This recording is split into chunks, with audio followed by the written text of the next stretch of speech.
if psychology and pop culture had a baby, they'd call it Shrink Tank. A new paper reveals more intelligent people are quicker to learn and unlearn. 90% chance that there's some weird animal out there. Yeah. Stern's been doing this forever. And far more extreme. From Nashville and Charlotte, this is the Shrink Tank Podcast. Welcome, everybody. Thanks for joining us. I'm Dave Verhagen in Nashville, and we've got a great show for you. Our trending topic today is Santa is fake news. It's about parents lying to their kids over the holidays and some of the other fun and funny holiday traditions. That's in our second segment. But first, let's meet our Charlotte panel. Dr. Emma Kate Wright is here. Hello, Emma Kate. Hi, Dave. Any news for you?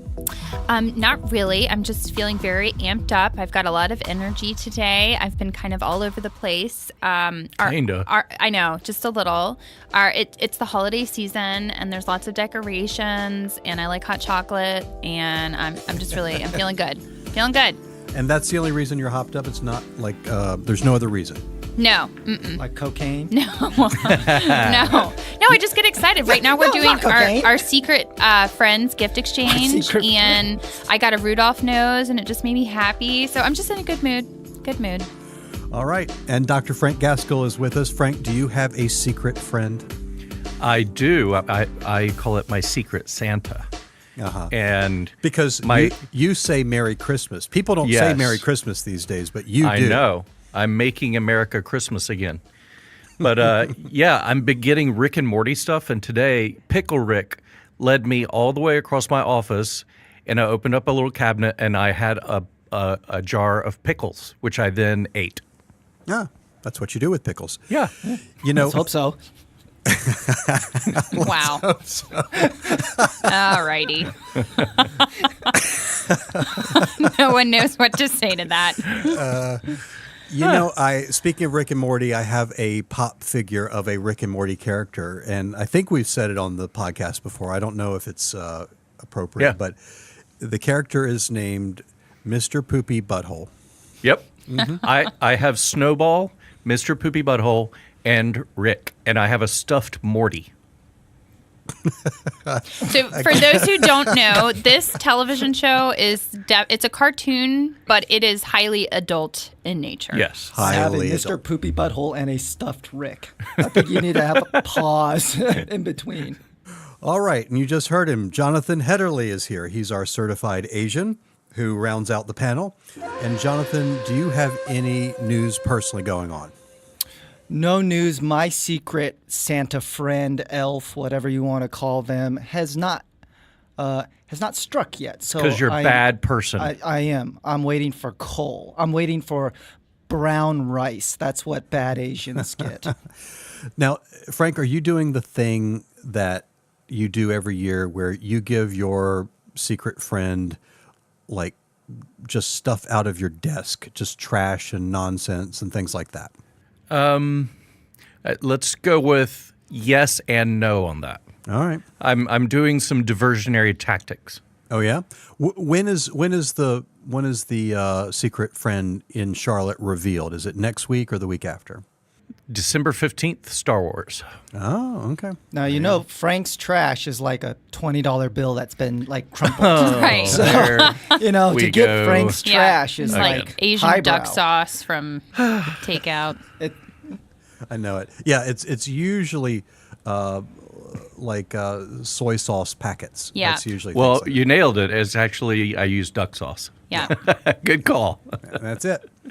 All right. Well, each week, Jonathan follows stories of psychology and pop culture in our first segment that we call Being Human. So much is going on in the news around sexual assault, and a new study published in the Journal of Interpersonal Violence found that men tended to confuse sexual interest with sexual consent. And this level of confusion around sexual consent varied depending on factors such as how far along people were in sexual interaction, or if the pair had had sex previously, or how much men believed in myths around rape, including women generally find being physically forced into sex a turn-on, or when women say no, they really mean yes. So, Frank, what is it about men inflating their own sexual desirability? Well, Hedderly, I found this an interesting article, and I think it speaks to how unconscious people's motives are, how they're just driven by all this other information that they're not consciously aware of. And there was a great sentence in the article that said, basically, men need to be taught, or guys need to be taught, that consent involves unambiguous affirmative communication rather than the absence of refusal. And I thought that sort of nailed what this article is saying, is that just because somebody is wearing a certain kind of clothing or has a certain past of sexual behavior or who has had some alcohol does not mean consent. And the other part of it that I thought was really important is that people want to say rape or sexual predators are these monsters, but it's really these women are being affected by people they know, and it's not really about psychopathy. It's about men forcing themselves on women, and that they're not conscious to a certain extent of the reasons behind that. Yeah, I agree with what you're saying there, Frank, just in terms of we do need to make sure that we're properly educating men on consent and our boys on consent, but it's more than just that, too. I mean, I think we have to think about societal norms that we see where, for example, women are supposed to be pure and we need men to help us and to do these things. But now, there has been a shift in terms of women working more and women being more independent. And again, it's, where do you start? We're in the process right now of I think we've spoken about this before. We've had this watershed moment, and the hope is that we can start to create more of a dialogue and figure out what steps do we need to take to try and fix this problem. And Dave, I will tell you, I saw an article today one of my colleagues gave to me, and it's so true. The title of the article is "Nobody Wants to See Your Fill in the Blank." Right. And why'd you Nobody does. Why'd you say Nobody. Dave first before you said that? Because I've shared this information with Emma, Kate, and Heatherly. Okay. Or because, reasons. Oh, boy. Dave, nobody wants to see your Dave. Your business. But it's true. Yeah. I mean, when that kind of thing's going on, that's a different dynamic. I think part of what we're saying, too, is that there are multiple dynamics happening with this. There are people like Weinstein and maybe Louis C.K. and others that would expose themselves and force women to watch them as that's kind of a pathology that's happening there. And then there's another kind of grouping of people that are maybe in a relationship or at the beginning of a relationship where the men are committing sexual violations because of how they think about it that's distorted or wrong or unhealthy. And those are kind of different things dynamically. One's an education issue, one's a therapeutic or law enforcement issue, right? Right. So do you guys think that this movement that's happened since the Weinstein story broke and all that, I've been keeping a running tab of all the well-known people that have been implicated in this, and it's about 4 dozen at this point. It's a huge list. Do you think this is going to have long-lasting effects, or do you think this is going to have its moment and then we're going to go back to the way things were 6 months, a year from now? I think it's going to be long-lasting because, it's a movement, and I don't think women are going to allow that to die down or the men who support them. Emma Kate, what's your thought?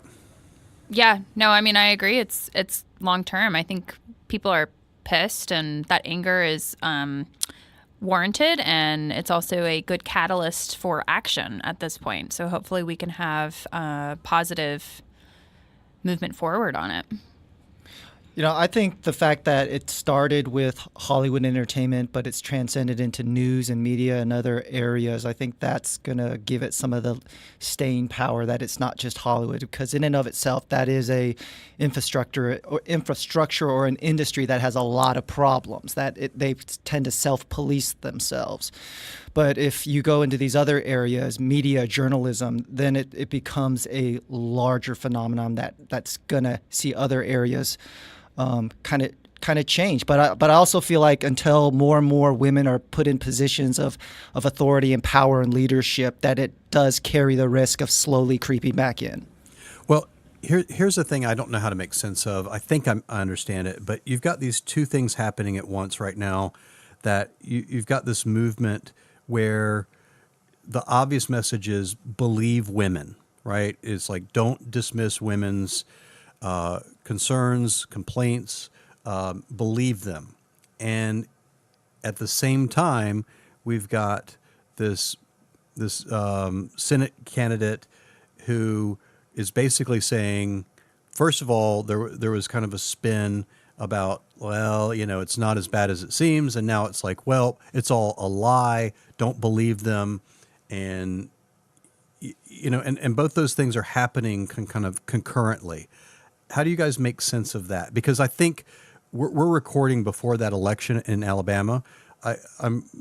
I would bet money that guy's going to get elected. Yes. Yeah. I actually was kind of thinking about this just in terms of, I think, somebody mentioned how Hollywood does the self-policing because there's a lot of issues there.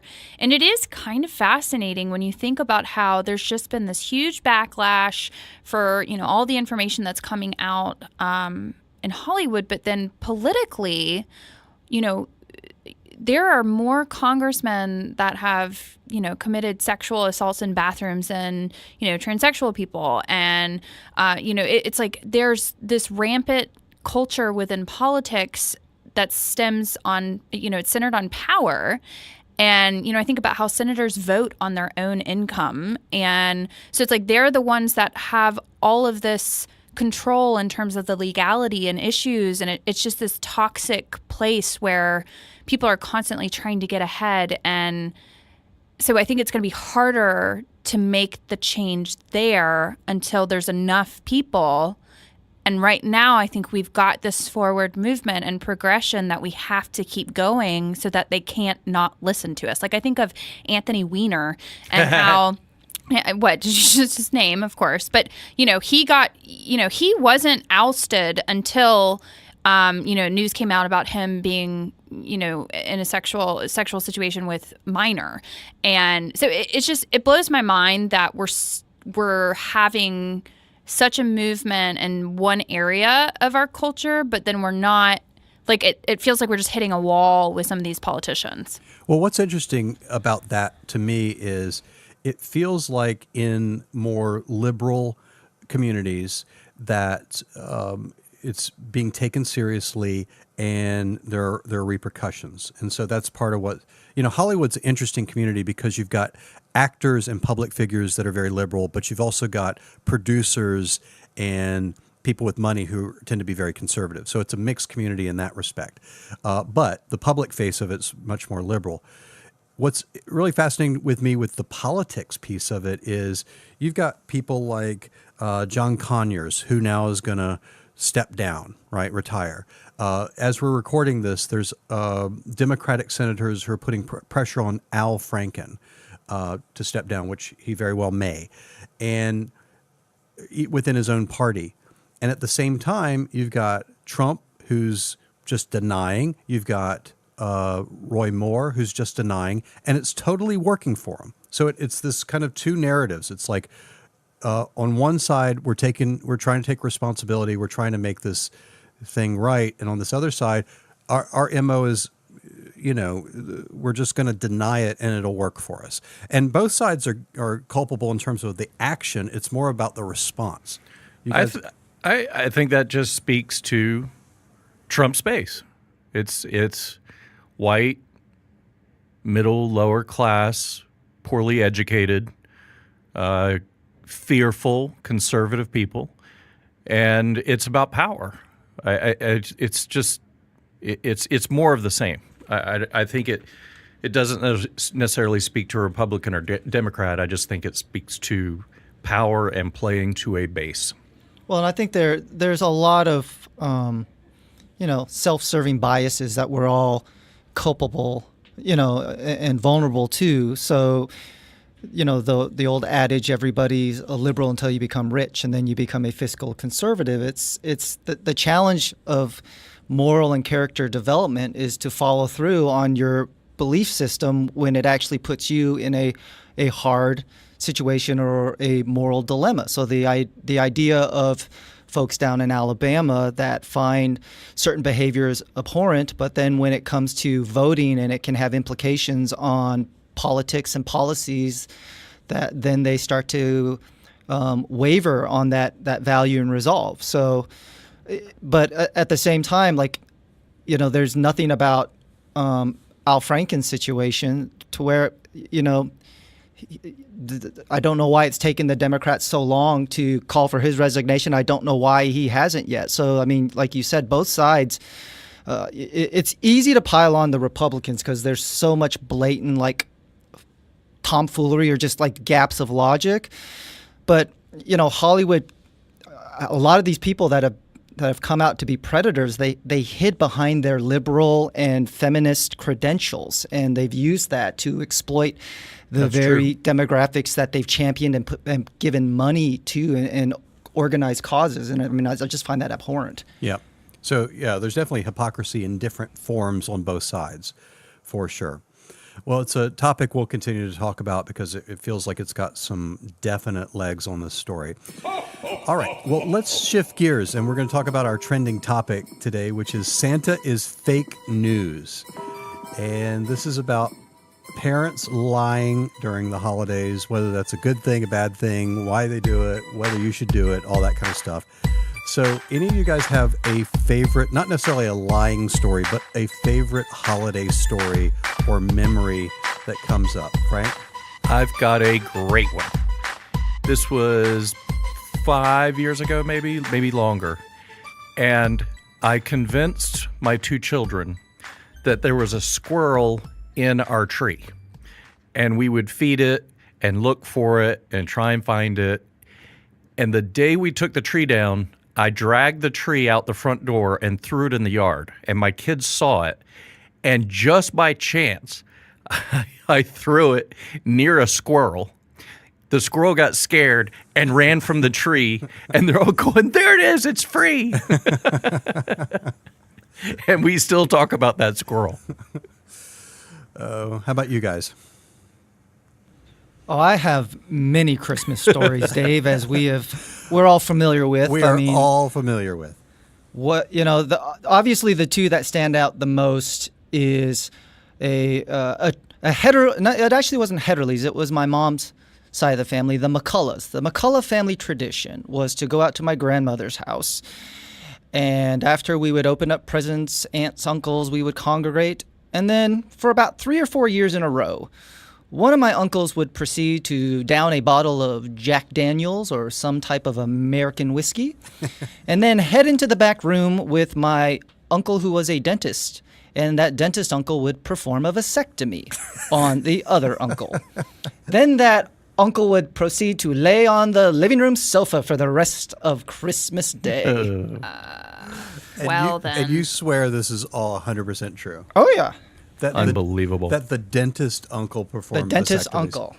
And then obviously the creme de la creme, which I wrote about both on Shrink Tank and in our Hero House book, Mixed Shrinks, was the time in 6th grade my father and my stepmother decided to take my siblings and I was the youngest in the 6th grade, to a nudist hot springs in Oregon on Christmas Day. And for those of you that might have grown up on teen sex comedies or soft porn, softcore, like erotica, the real life thing is nothing like they depict in film. The average age was about, at the time, 40 years older than me. Ew. So, and I think I titled the article in the chapter, Santa's the only one with brand new bags. Oh, no. Oh, God. Ew. Yeah, mine was like, my story's like way more like magical. Well, that's why you're bouncing around and you're like, I'm so happy and I'm wearing a Rudolph nose. I know. I have like really happy childhood memories from Christmas time, where probably one of my favorite stories was when my cousin Kate, she and I were, so I'm Emma Kate and Kate, we were quite the duo when we were little. we were very excited. It's Christmas Eve. We're waiting for Santa. And we would always spend Christmas Eve at my grandmother's house. And mind you, my grandmother had lots of beautiful old antique sorts of things, one of which was an antique bed. So we're very, very excited, and we decide, classic moment, we're going to jump on the bed and proceed to break the bed, where half of the bed, the foot of the bed is now much lower than it originally was, and my aunt comes flying into the room, and all she says is, "I don't believe it," and we try to pretend like we're dead asleep, and we're so afraid because we're like, oh my God, Santa's going to find out. We're not going to get our presents. It's going to be cold now, and like we made it all year, and now we're not getting our gifts. But then we wake up Christmas morning, and it was magic. So That's a good story, Emma Kate. I'd like you to tell it all over again from the beginning. Sean, can you add don't like leave Christmas sounds any of in it the background? out. Like I want every word. we were listening again. for reindeer because we thought we heard some. She's still going. I know. She's still telling the story. Here it comes. I think I told this story once before on the podcast a couple years ago, but my favorite Christmas memory was every year my dad would get a neighbor to have sleigh bells and bang around either on the roof or near the side of the house. And my dad would look outside and go, "What? There's a big fat guy in a red suit out there. He's on our roof. What's going on?" And then he would go into the closet and get a shotgun. What? And Oh we my would all God. go, no, Daddy, don't. And then he'd go to the door and go, "I'm going to get him." And that was a kind of a Christmas ritual that Daddy was going to shoot. Don't kill Santa. Santa. And Dave's dad would always invite the neighbor he liked the least to do this. And every year there would be an accidental shooting. That's awesome. Oh, Lord. So did all of you guys, so the whole panel, we don't have any Jewish folks here. We don't have any people that were celebrating other holidays, but all of you celebrated Christmas. Did you believe in Santa growing up? I did briefly. Until 25. No, it was until the first grade. And I was then- like 6. Well, we were moving to another country, Iran, and my parents were out. I had a babysitter, and I just started exploring the house. And I went into a guest room, looked under the bed, looked in the closet, and there were all these presents. And I thought, wow, I forgot I had all these toys. And I just started playing with them, thinking how great it was. And then my mom came home and said, "Great, those are your Christmas presents." Like, what? Santa's not real. No. And I wanted so, a daughter. That was fun. Oh man.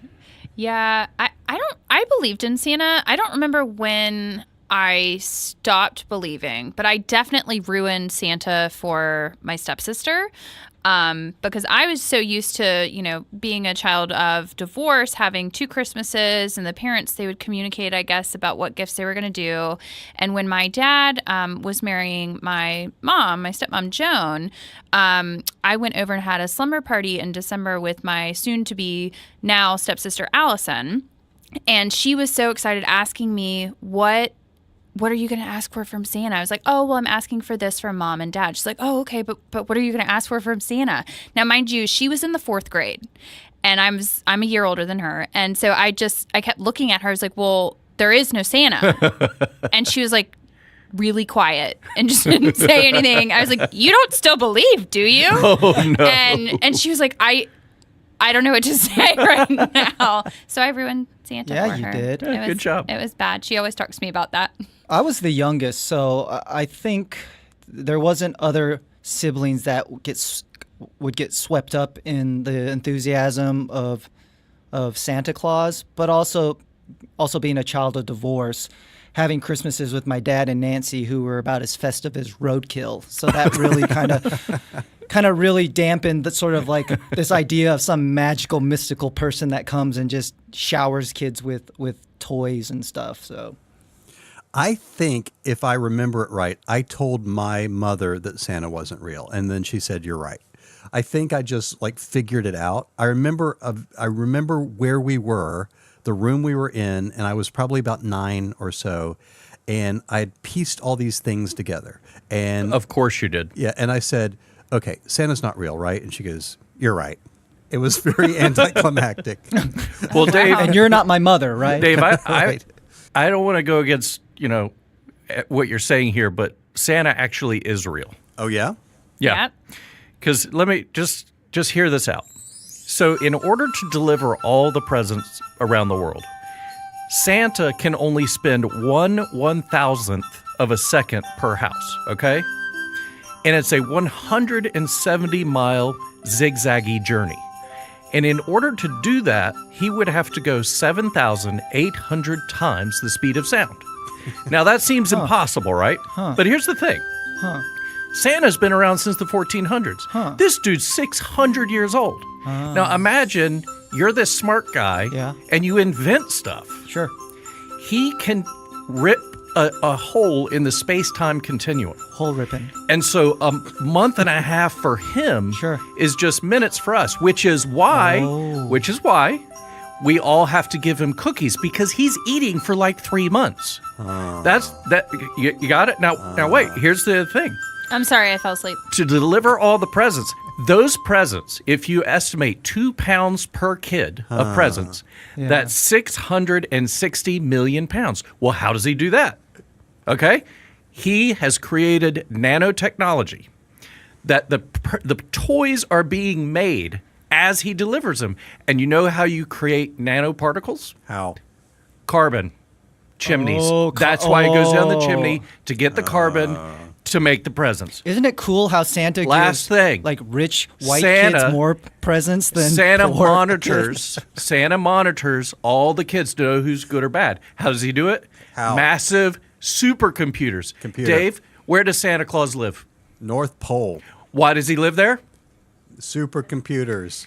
To keep the supercomputers from overheating. Santa is real. I was going to go Thank with you. Science. the magic of the Christmas spirit, and then that happened. So thanks, Frank. Santa science Thank you. right there. Yep, there Dropping it is. some science on the podcast.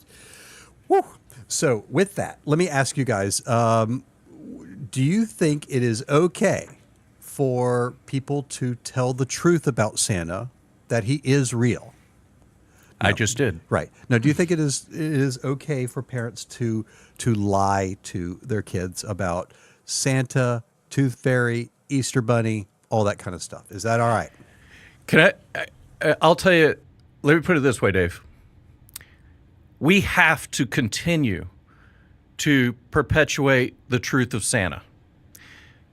For the same reason we have to vaccinate children. If you don't vaccinate a couple kids, they infect the rest of the kids. Right. So it's like talking about Santa and Easter Bunny and all this stuff is about vaccinations. And I'm proud to be an American, where at least no, I don't think. I think helping kids with their imagination. I think communicating to kids morals and values through stories and fantasy. And I do think there is a point, and I never want to take this away from parents. There is that point where you're helping your kids' kind of development by owning up to things that aren't true. But I also think that in my own personal life and parenting and belief system, I also cherish the concept and idea of having faith or believing in things that aren't necessarily seen or can be proven. Yeah. No, I agree with what you're talking about. I do think maybe what you're kind of getting at a little bit, Dave, is how we really shouldn't try to be like bribing our kids with this notion of Santa to manage their behavior. Like Elf on the Shelf type right. of stuff? Yeah, because I think it's great in theory, but then it's kind of minimizing your role as a parent. Like where it's like, oh, well, Santa's the one, he's the one who's going to do this. And I think for some kids... You know somebody who does that? That's may weird. be bad. You do Elf on a Shelf with your kids. What? No, I don't. No, but and again, I think it's just to be mindful of that. I've never known the elf or Santa to have more power than a parent. That's different. That is different. Like, June, you better watch out. Santa's coming in 6 months. So you don't feel like it's a problem to say, like, here are these things that are kind of fairy tales that we're passing off as true when you're a kid, and then we want you to believe us totally later. You think kids kind of get that? They just can roll with that. Yeah, I think so.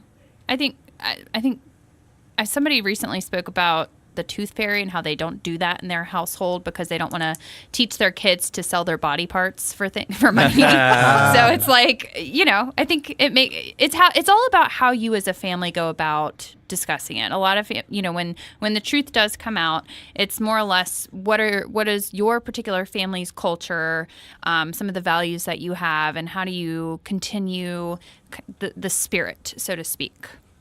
Yeah, I think that's true. And that example, the tooth fairy example, is a great example of, what I would say is a lot of times people can totally overthink this stuff and make it something that it's really not. And the same thing with Santa, with Easter Bunny. Kids understand that as they grow up, that this is a convention that parents use. It doesn't thwart their ability to trust their parents. It doesn't make them think that their parents are untrustworthy or liars or anything like that. So I think we can kind of land on that. All right, let's wrap this up with a final segment that we call Doctor's Order. These are things in pop culture that we're personally enjoying. And Jonathan, do you have anything for us? Well, this is a mixed bag, and I'm actually encouraging folks to watch this show and then let us know what you think. There's a Netflix series called Godless that dropped a couple weeks ago. It's a Western. I believe it's 8 episodes. And I went back and forth about how much I enjoyed this show and how well they stuck the landing. And I'd be curious to have other people watch it and let us know what they thought about it, because I really think I could be talked into either side of recommending it or not. And then the other thing I really want to recommend is the film Wonder. I had a chance to see it with my family. It's a delightful film. It's really great. I think it's well made. It's very charming, and I highly recommend it. Frank? It's been panned for a variety of reasons, but Battlefront 2 I've been playing quite a bit lately. And one of the things that I love about this game is the campaign, because it actually fills out the Star Wars universe in a way that I wasn't expecting. Because even the last mission I was playing, there is a massive Imperial fleet that shows up at Jakku. And so you get to see the final battle with all the ships crashing on that planet and the ship that Rey kind of crawled through. So that's just really, really neat. And do you find out who Rey's parents are from the game? No, there's a whole bunch of content that will be unlocked after the movie is released. All right. Emma Kate?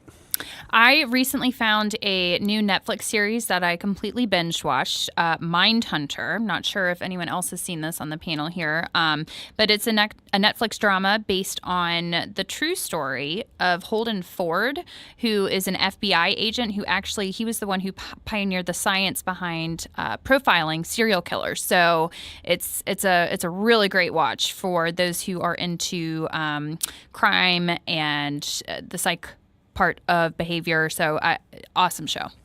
And I'm going to recommend a book that's actually 5 years old, but I highly recommend it. And I would in particular recommend the audiobook. It's called The Righteous Mind. The Righteous Mind by Jonathan Haidt. He is a psychologist and he studies moral psychology and all the stuff we were talking about in the first segment about how people see things differently, why liberals and conservatives view the same issue through a different lens, how people make moral judgments. It's as if he's writing it for this year, but he wrote it probably 7 years ago. It came out 5 years ago. It's called The Righteous Mind. Absolutely a great book, a must read. I'd highly recommend it. All right, that's it for this edition of the Shrink Tank Podcast. You can check out shrinktank.com for articles and videos and all kinds of great stuff from all of our contributors. And follow us on Twitter at @shrink_tank and like us on Facebook. Our producer and music composer is Sean Beck. For Emma Kate Wright, Jonathan Hedderly, and Frank Gaskell in Charlotte, I'm Dave Verhagen in Nashville. Tell all your friends about us and make it a great week.